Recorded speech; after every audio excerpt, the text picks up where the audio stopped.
নমস্কার, আমি ডক্টর বোধিসত্ত্ব খান চলে এসেছি সহজ শেয়ার বাজারের আরেকটি নতুন এপিসোড নিয়ে। প্রিয় বন্ধুরা, আশা করি সবাই ভালো আছেন এবং সুস্থ আছেন। শেষ পর্যন্ত আজকের 12ই সেপ্টেম্বর মার্কেট বহুদিন পর 25,100 ক্রস করলো।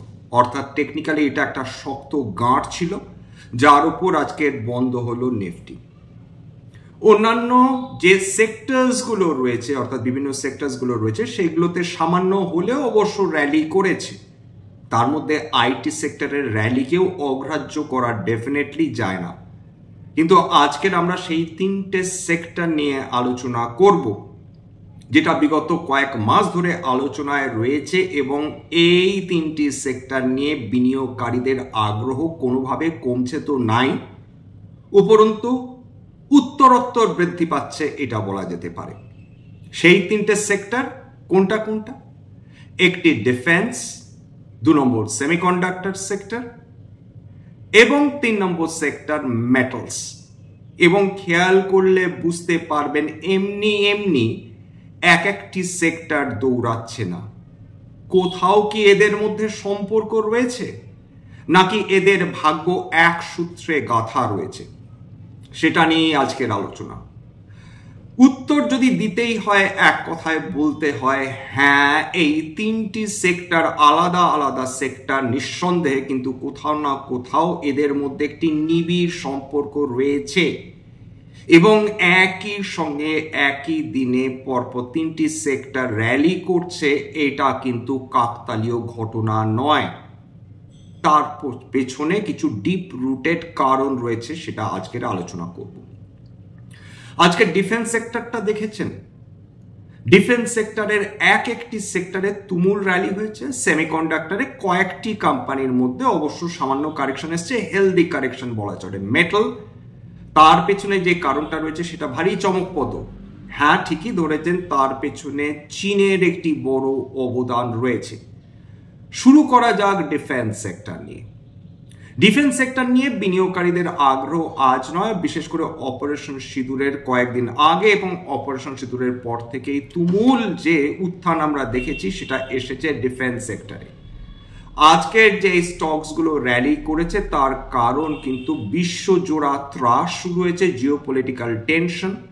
বিভিন্ন দেশ, ছোট মেজো দেশগুলো, তারা ভারতীয় যে ডিফেন্স কোম্পানিজগুলো রয়েছে, তাদের যে ডিফেন্স ইকুইপমেন্টসগুলো রয়েছে, সেইগুলোর প্রতি দারুণ আগ্রহ প্রকাশ করছে।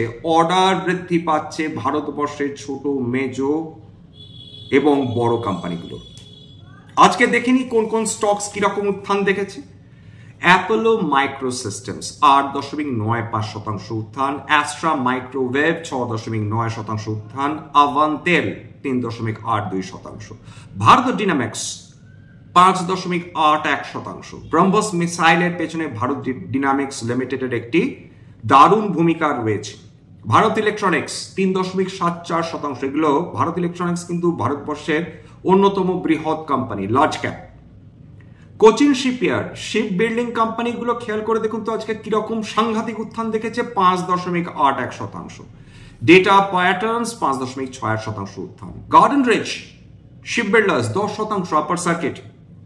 হ্যাল হিন্দুস্তান এরোনটিক্স 3.62%।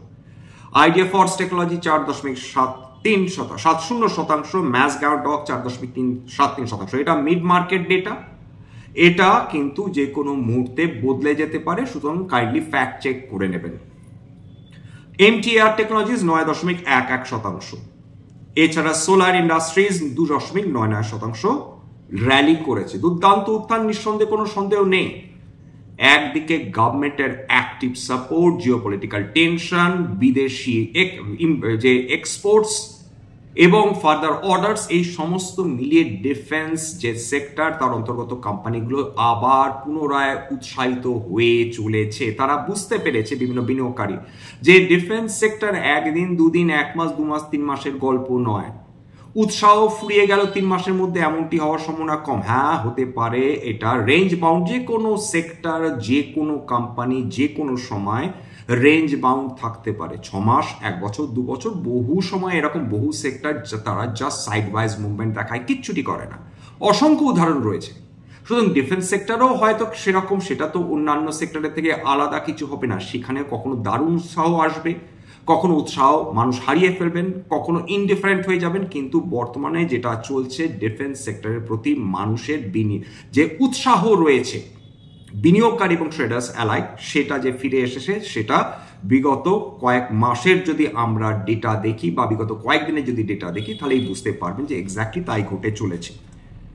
চলে আসছি এইবার সেমিকন্ডাক্টরস, যদি আমরা আলোচনা করি সেমিকন্ডাক্টরস সেক্টরে। কতদিন ধরে আপনাদের সঙ্গে আলোচনা করছি, আপনারা হয়তো বিরক্তও হচ্ছেন এই আলোচনা, কিন্তু র্যালি থামছে কি?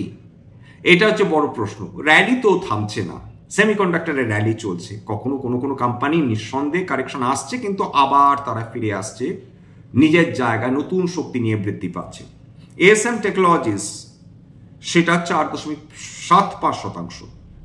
ভারত ইলেকট্রনিক্স তো অলরেডি আলোচনা করেছি, এটা ডিফেন্সের অন্তর্গত বটে, সেমিকন্ডাক্টরসের অন্তর্গত বটে। CG power, computer grips power and industrial, এটা হালকা আজকে সাইড ওয়াইজ মুভমেন্ট দেখিয়েছে, 0.03%। Dickson technology 0.38%। কেইনস 0.54%। কার্নেক্স মাইক্রোসিস্টেমস 1.92%। এমআইসি ইলেকট্রনিক্সে হালকা একটু পতন এসেছে, 2.81% পতন। এছাড়া মসটিপ টেকনোলজিস একসময় 4% উত্থান দেখেছিল ইন্ট্রাডে, যদিও সেটা পরবর্তীকালে কুল ডাউন করে, প্রফিট বুকিং হয়, 0.3% উত্থান দেখেছে। স্পেল সেমিকন্ডাক্টরস এতটা উত্থান দেখেছে যে মাঝে মাঝে এক্ষেত্রে কারেকশন হচ্ছে, লোয়ার সার্কিট লাগছে, সেটা হয়তো এই কোম্পানির ক্ষেত্রেই ভালো। 5% ডাউন সার্কিট আজকে। টাটা এলএক্সআই 5% উত্থান দেখার পর বিগত কয়েকদিন ধরে সেখানে হালকা পতন চলছে, আজকেরও 8% মতন পতন দেখেছে। এবার চলে আসি মেটাল সেক্টরে। মেটাল সেক্টরে কোনটা ছেড়ে কোনটা বলবেন? হিন্দালকো 2%-এর উপর উত্থান। হিন্দুস্তান কপারে 12%-এর উপর উত্থান রয়েছে। হিন্দুস্তান কপার এক্স্যাক্টলি কি করে, এটা যদি আপনারা বুঝে যান তাহলে বুঝতে পারবেন হিন্দুস্তান কপারের স্টকটিতে কেন উত্থান আসছে বা উত্থান এসেছিল বা ভবিষ্যতেও এর উত্থান আসতে পারে যদি গভর্নমেন্টের অ্যাক্টিভ ব্যাকিং থাকে। তো আজকের এর ডেফিনেটলি একটি নিউজের কারণে এখানে উত্থান হয়েছে। হিন্দুস্তান জিঙ্ক 3.65% উত্থান। ময়েল 1.75% উত্থান। ন্যালকো 1.56%, এবং এগুলো কিন্তু কয়েকটা কোম্পানি বাদ দিয়ে বহু কোম্পানি কিন্তু সরকারি কোম্পানি। এনএমডিসি 0.64%। এছাড়া ওয়েলস্পান কর্প 0.98% আজকের উত্থান, অর্থাৎ বিভিন্ন মেটাল স্টকসগুলোতে দারুণ উত্থান এসছে, এবং তার পেছনে চীন একটা বড় কারণ, এ ব্যাপারে কোনো সন্দেহ নেই। কেন? কারণ চীন থেকে খবর এসছে বা চীন সরকার যেটা করছে, এতদিন তারা ফ্রি হ্যান্ড দিয়েছিল বিভিন্ন কোম্পানিগুলোকে, যত খুশি প্রোডাকশন করো, ব্রেক নেক স্পিডে অর্থাৎ অতি দ্রুত হারে প্রোডাকশন করো এবং কাট থ্রোট কম্পিটিশনের মধ্যে দিয়ে যাও, প্রয়োজনে লসে বিক্রি করো, আমরা ভর্তুকি দেব। হ্যাঁ, এক্স্যাক্টলি ইচ্ছে করে লস করে অন্য কম্পিটিটরদের, অন্য বিদেশি দেশগুলোকে কম্পিটিশন থেকে বের করে দেয়া একটা স্ট্র্যাটেজি, যেটা অ্যামাজন করে এসেছে এত বছর ধরে, 10-15 বছর ধরে করেছে। তারপর তো সে বিলিয়ন্স অফ ডলার্স রোজগার করছে, প্রফিট করছে। আগে সমস্ত কম্পিটিটরদের বাজার থেকেই বের করে দিয়েছে, চাইনিজ গভর্নমেন্টও তাই করেছিল। প্রভূত হারে তাদের বিভিন্ন কোম্পানিগুলো এত সস্তায় মাল বিক্রি করেছিল বিভিন্ন বিদেশ বিভুঁয়ে, যে সেখানকার কোম্পানিগুলো, বিদেশি কোম্পানিগুলো তারা কম্পিটিশনে এঁটে উঠতে পারেনি। তার মধ্যে আমেরিকা অন্যতম একটি দেশ, যারা চাইনিজ এই প্রোডাক্টসগুলোর ফলে তাদের কম্পিটিশন থেকেই তারা বেরিয়ে আসতে বাধ্য হয়েছে। সেই চীনা গভর্নমেন্ট তারা বলছে না, আর ব্রেকনেক স্পিডে আর প্রোডাকশন করা যাবে না, বন্ধ করো, অত্যাধিক প্রোডাকশন বন্ধ করো। এইবার আমরা গোটা বিশ্ব জুড়ে যে হারে প্রোডাক্ট বিক্রি হয়, যে দামে, আমরা সেই দামে প্রোডাক্ট বিক্রি করব। অর্থাৎ গভর্নমেন্ট ইনসেন্টিভ হয়তো বা কমবে। গভর্নমেন্ট আর উৎসাহ দিচ্ছে না বিভিন্ন কোম্পানিগুলোকে, পার্টিকুলারলি মেটাল সেক্টরে। সেখানে গভর্নমেন্ট এই প্রোডাকশন তারা কম দামে করতে চাইছে না। এর ফলে সুবিধে কারা পাবে? নিঃসন্দেহে ভারতবর্ষ পাবে। তার ফলে ভারতবর্ষের স্টিল সেক্টর উজ্জীবিত হয়ে উঠছে ক্রমাগত। বিভিন্ন কোম্পানিজ, বিশেষ করে মেটাল কোম্পানিজ এবং মেটাল কোম্পানিজ, তারা উৎসাহিত হয়ে উঠছে, কারণ চীন যদি প্রোডাকশন কম করে, খুব স্বাভাবিকভাবে ডিমান্ড তৈরি হবে ভারতবর্ষে, বিশ্ব জুড়ে, এবং ভারতবর্ষ যদি সেই ডিমান্ডকে কেটার করতে পারে, খুব স্বাভাবিকভাবে বিভিন্ন মেটাল কোম্পানির সেক্ষেত্রে রেভিনিউ বলুন বা প্রফিটেবিলিটি বৃদ্ধি হওয়ার সম্ভাবনাটাকে অলিক কল্পনা হিসাবে ধরা যায় না। এই কারণে মেটাল সেক্টর আজকে তুঙ্গে উত্থান।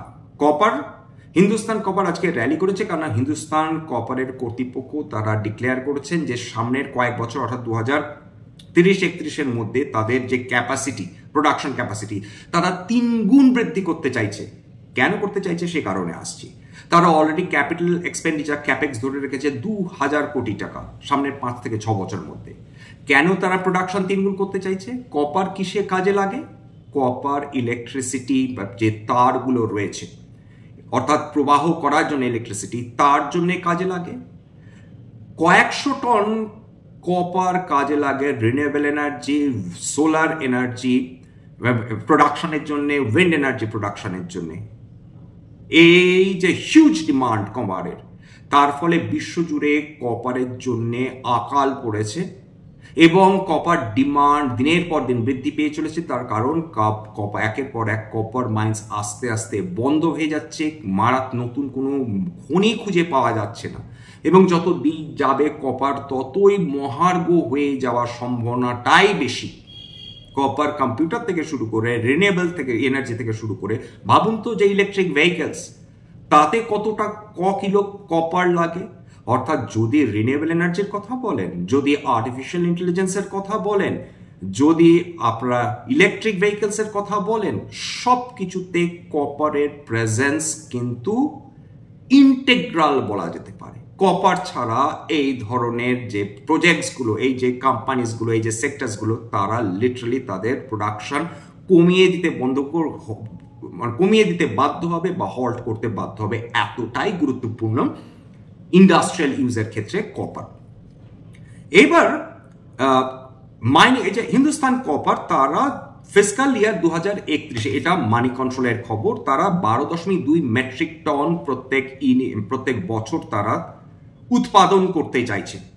বর্তমানে তারা 3.47 মেট্রিক টন তারা উৎপাদন করেছে, মানে ফিসকাল ইয়ার 2025। এই ক্যাপিটাল এক্সপেন্ডিচার যদি হয়, যদি তারা উৎপাদন বৃদ্ধি করতে পারে, নিঃসন্দেহে কপার যেভাবে জনপ্রিয়তা লাভ করে চলেছে, ভারতবর্ষ এই মুহূর্তে বিশ্বের সবচেয়ে বড় দেশ যেখানে কপার ডিমান্ড একদম মানে স্কাই রকেট করছে, আকাশ ছুঁয়ে যাচ্ছে। তার কারণ renewable energy sector, electric vehicle sector, এটা অস্বীকার করে লাভ নেই। এছাড়া ইনফ্রাস্ট্রাকচার ডেভেলপমেন্ট, স্মার্ট সিটিজ, ভারতবর্ষে কয়েকশো স্মার্ট সিটিজ তৈরি হচ্ছে। তার জন্য কপার প্রয়োজন হবে না? উত্তর হচ্ছে অবশ্যই হবে। কপার ছাড়া একটা smart city, infrastructure development, railways, artificial intelligence কোনো কিছুই ভাবা যায় না বা কল্পনা করা যায় না। সোনাতে আসি, সোনা কোনো স্বস্তি দিতে পারছে না। আজকেরও বৃদ্ধি পেয়েছে 400, লাস্ট ডেট যেটা ট্রেডেড ভ্যালু 1,09,443 টাকা, 3 অক্টোবর এক্সপায়ারি, 0.42% বৃদ্ধি পেয়েছে। সিলভার, রূপো আকাশ ফুঁড়ে বেরিয়ে গেছে, 2000 টাকার উপর আজকে বৃদ্ধি হয়েছে প্রতি কিলোতে, 1,28,990 টাকা প্রতি কিলো, 1.62% বৃদ্ধি পেয়েছে। কপার 916 টাকা 40 পয়সা এবং সেটা 0.37% বৃদ্ধি পেয়েছে। ক্রুড অয়েল নিয়ে আমাদের চিন্তা করার কিছু নেই, 5,564 টাকা প্রতি ব্যারেল চলছে, ভীষণই চিপ বলা যেতে পারে। এই মুহূর্তে ভারতবর্ষের পক্ষে মাথা ব্যথার কোনো কারণই ঘটাচ্ছে না ক্রুড অয়েল, যদিও আজকে 0.63% বৃদ্ধি পেয়েছে, কিন্তু সেটা সম্পূর্ণভাবে আমাদের কন্ট্রোলের মধ্যে। তার ফলে যেটা আমাদের মাথায় রাখতে হবে এই মুহূর্তে, যে কি মেটাল সেক্টর বলুন, মেটাল সেক্টরের কিন্তু ইন্টেগ্রাল মানে একটা রিলেশনশিপ রয়েছে কার সঙ্গে? ডিফেন্স সেক্টরের সঙ্গে। অবশ্যই কি কি লাগে রেয়ার আর্থ, এই যে ডিফেন্স সেক্টরে কি কি লাগছে সেটা প্রথম কথা একটু বুঝে নেওয়ার দরকার রয়েছে। এই যে টাইটেনিয়ামের কথা ভাবি, যে স্টিলের কথা ভাবি, যে রেয়ার আর্থ এলিমেন্টসের কথা ভাবছি বা ম্যাগনেসের কথা ভাবছি, সমস্ত কিছু ডিফেন্সের ইন্টিগ্রাল অংশ এবং লাগবেই। এবং মেটাল সেক্টর এগুলো প্রডিউস করে। রেয়ার আর্থ এবং শুধু এই যে স্পেশাল মেটাল, সেটা কি কেবলমাত্র ডিফেন্সে লাগছে? না, অবশ্যই না, সেটা লাগছে সেমিকন্ডাক্টরসে, ডিফেন্স ইকুইপমেন্টে, হাই গ্রেড স্টিল, অ্যালুমিনিয়াম লাগছে, টাইটেনিয়াম তো অবশ্যই লাগছে বললাম। সুতরাং ডিফেন্স সেক্টর যত বৃদ্ধি হবে, যত সেমিকন্ডাক্টরের চাহিদা বৃদ্ধি পাবে, মেটাল সেক্টর কিন্তু পিছিয়ে থাকবে না। এছাড়া যত বড় বড় দেশগুলো তাদের প্রোডাকশন কমাবে, ভারতবর্ষের ক্ষেত্রে সেটা সোনায় সোহাগা হয়ে দাঁড়াবার সম্ভাবনাই বেশি রয়েছে। মেটাল সেক্টরে গ্লোবাল ডিমান্ড বৃদ্ধি পাচ্ছে, চায়নার সাপ্লাই ইস্যু তৈরি হচ্ছে, তার ফলে দাম বৃদ্ধি পেয়ে চলেছে। সেমিকন্ডাক্টরে আর্টিফিশিয়াল ইন্টেলিজেন্স বুম রয়েছে, সেমিকন্ডাক্টরস লাগবেই। গভর্নমেন্টের প্রোডাকশন লিঙ্কড ইনসেন্টিভ স্কিম রয়েছে, designing manufacturing push government actively করছে। সরকার বাজেট ক্রমাগত বাড়িয়ে চলেছে ডিফেন্স সেক্টরে, এক্সপোর্ট অপরচুনিটিস তৈরি হচ্ছে, মেক ইন ইন্ডিয়া পুশ তো রয়েছে। অর্থাৎ যেহেতু এই তিনটে সেক্টরেই গ্রোথ স্টোরি রয়েছে, এর ফিউচার মোর অরলেস বলা যেতে পারে খুব উজ্জ্বল। এবং গভর্নমেন্ট যেহেতু এই তিনটে সেক্টরকেই অ্যাক্টিভলি ব্যাক করছে, খুব স্বাভাবিকভাবে এই তিনটে সেক্টরে আজকে যে গতি দেখছেন সেটা কিন্তু অস্বাভাবিক নয়। এবার কারা এই ধরনের রেয়ার আর্থ এলিমেন্টস খুঁজে বেড়াচ্ছে, কারা চেষ্টা করছে, কারণ আমাদের বিশ্বের চীন তো 90% রেয়ার আর্থ এলিমেন্টস ম্যাগনেটস এগুলো কন্ট্রোল করে। এক্ষেত্রে ভারতবর্ষে যারা কাজ করছে এখনো কিন্তু প্রোডাকশন মানে তো অনেক দূরের কথা, অন্তত 5-6 বছর লেগে যাবে। Indian rare earth elements limited IREL ভারতবর্ষের অন্যতম পুরনো কিন্তু রেয়ার আর্থ এলিমেন্টস খননকারী বা পরিশোধনকারী, মাইনিং রিফাইনিং দুটোর ক্ষেত্রেই কাজ করে। এরা কি করছে? এরা ল্যান্থানাম, সেরিয়াম, নিওবডিনিয়াম আর প্রাসিওডিনিয়াম ইত্যাদি রেয়ার আর্থ অক্সাইডস ও রেয়ার আর্থ ক্লোরাইডস নিয়ে কাজ করে থাকে। এছাড়া হিন্দুস্তান জিঙ্ক তারা কি নিয়ে কাজ করছে? তারা রেয়ার আর্থ এলিমেন্টস খোঁজ করছে, লিথিয়াম, কোবাল্ট এবং নিওডিমিয়াম, এই তিনটে খুঁজে বের করার চেষ্টা করছে। এবং সেটা এখনো কিন্তু উৎপাদন শুরু করেনি, কেবলমাত্র তারা খুঁজে বের করার চেষ্টা করছে। এবং নিওডিমিয়াম, মোনাজাইট যেখানে নিওডিমিয়াম থাকে, লিথিয়াম, কোবাল্ট ইত্যাদিরও পাওয়ার সম্ভাবনা রয়েছে। GMDC Gujarat mineral development corporation rare earth elements processing plant তৈরি করার পরিকল্পনায় আছে, এখনো কিন্তু করেনি। সুতরাং যেসব জায়গায় এরকম ডিপোজিট থাকলেও থাকতে পারে সেই জায়গাগুলোতে তারা অনুসন্ধান করে চলেছে। রেয়ার আর্থ অক্সাইডস এবং রেয়ার আর্থ এলিমেন্টস সেটা সেপারেশন এবং প্রসেসিং যদি করতে পারে তারা, সেক্ষেত্রে GMDC অবশ্যই অগ্রাধিকার পাবে ভবিষ্যতের ম্যাগনেটস তৈরি করার জন্য, যেটা আমেরিকাকে চীন কিছু কোনোভাবেই দিতে চাইছে না, সেটা আমাদেরই করতে হবে। এবার আরেকটি কোম্পানি রয়েছে কাবিল, খানজি বিদেশ India limited. Critical rare minerals তারা বিদেশে খুঁজে বেড়াচ্ছে, ওভারসিজ সোর্সিং এবং অ্যাসেট অ্যাকুইজিশন করে চলেছে। বিদেশে বিভিন্ন রেয়ার আর্থ এলিমেন্টস, লিথিয়াম যে প্রকল্পগুলো রয়েছে সেইগুলোকে অ্যাকোয়ার করার চেষ্টা করছে। তাহলে rare earth elements, lithium, cobalt ইত্যাদির প্রতি এই যে ইনস্টিটিউশনটা এর আগ্রহ রয়েছে। সরাসরি রিফাইনিং করবে না, তবে সাপ্লাইকে সিকিউরিটাইজ করবে, সেই উদ্দেশ্যে এরা কাজ করে চলেছে। যাই হোক, আজকের এখানে শেষ করছি। আশা করি এই এপিসোডটা আপনাদের ভালো লাগলো। স্ট্যান্ডার্ড ডিসক্লোজার যে কোম্পানিজগুলো নিয়ে আলোচনা করলাম, এই যে তিনটে সেক্টরে, ডিফেন্স বলুন, সেমিকন্ডাক্টরস বলুন বা মেটালস বলুন, হতে পারে তার মধ্যে কয়েকটি কোম্পানিতে আমার বা আমার পরিবারের সদস্যদের বিনিয়োগ থাকলেও থাকতে পারে। ভবিষ্যতে আমরা যদি নতুন করে কিনি বা বিনিয়োগ করি তাহলে কিন্তু আগাম বিজ্ঞপ্তি দিয়ে কিনতে বা বিক্রি করতে পারবো না।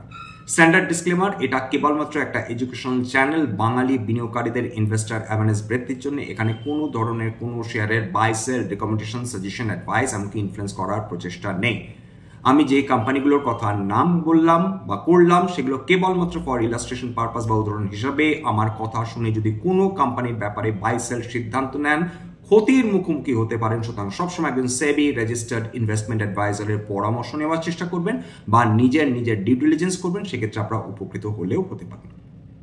সবশেষে যেটা বলি, যদি এই ধরনের এপিসোডস আপনাদের সত্যি মনে হয় আমাদের বাঙালি ভাই বোনদের জীবনে কিছুমাত্র ভ্যালু অ্যাড করতে সক্ষম, প্লিজ সাবস্ক্রাইব করবেন, লাইক অবশ্যই দেবেন, এবং যদি সত্যি মনে হয় যে আপনাদের সবার কাজে লাগবে, প্লিজ নিজের গ্রুপে শেয়ার করে দেবেন, যাতে এটা বহু বাঙালি বিনিয়োগকারীর কাছে পৌঁছে যায়। আজকের জন্য নমস্কার।